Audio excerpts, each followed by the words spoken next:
Mock test आप purchase करते हैं, बहुत सारे मॉक टेस्ट आते हैं यार, बहुत सारे। यस मॉक तो हमारा है ये, इसके अलावा बहुत सारे मॉक टेस्ट कंपनीज हैं। कम से कम 3 मॉक लेना चाहिए आपको, कम से कम 3 मॉक लेना चाहिए। अगर आप अभी अफोर्ड नहीं कर पा रहे हो ना, तो आज एक खरीद लो, कुछ 2-4 महीने बाद दूसरा खरीद लेना, फिर 2-4 महीने बाद तीसरा खरीद लेना, लेकिन खरीदो मॉक।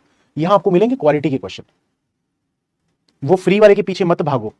आजकल जो कंपटीशन चल रहा है, इतना हाई लेवल का कंपटीशन चल रहा है, इतना हाई लेवल का कंपटीशन चल रहा है, कोई भी कुछ भी क्वेश्चन को कहीं से भी उठा उठा के बस ऐसे ही बांट दे रहे हैं, ताकि बस उसको लोग मिल जाए, हाँ आ जाए मेरे पास आ जाए। तो ये चीज को मत करो, ठीक है। ये चीज उम्मीद करता हूं समझ गए होगे। मॉक टेस्ट में एक मैं जो चीज बता रहा था वो भी बता देता हूं, बहुत इंपॉर्टेंट चीज है ये, बहुत फायदा इससे आप लोगों को देखने को मिलेगा। विद इन 1 मंथ मिलेगा, मैं पहले भी बताया हूं, रिपीटर्स को तो पता होगा, बिगिनर्स को भी बता देता हूं। जब आप मॉक देना स्टार्ट करेंगे ना, तो हर एक मॉक को टाइमर के साथ नहीं देना होता है। आप 70% मॉक को टाइमर के साथ दे सकते हो, लेकिन 30% को टाइमर के साथ नहीं देना है। अब टाइमर के साथ नहीं देना इसका मतलब क्या है, ये प्री की बात करो ना, मेंस के लिए अलग हो जाएगा ये, मेंस के मॉक के लिए।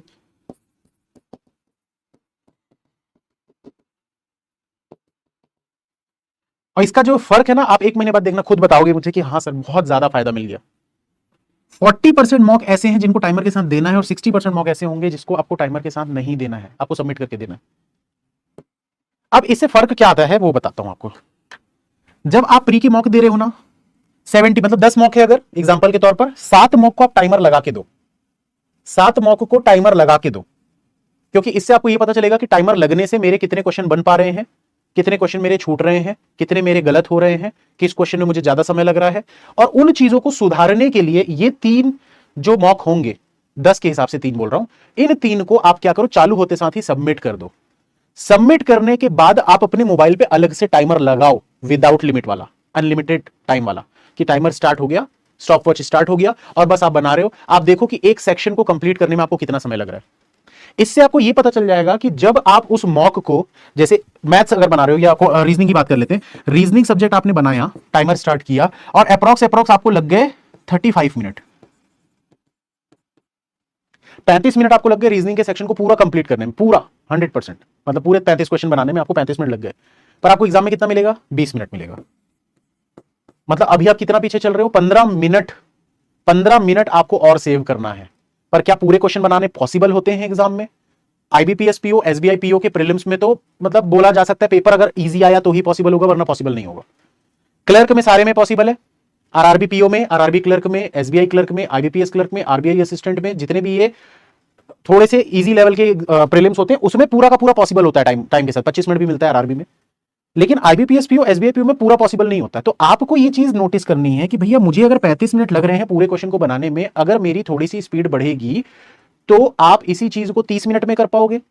अब आपको यह भी चीज पता चलेगी कि पूरे मॉक में ऐसा कौन सा क्वेश्चन था जिसमें आपका सबसे ज्यादा समय चला गया। जैसे मान लो एक आध पजल जिसमें आपको 6 मिनट लग गए, अगर आप वो छोड़ देते तो 5 ही क्वेश्चन छूटते, लेकिन आपका समय 6 मिनट और बच जाता।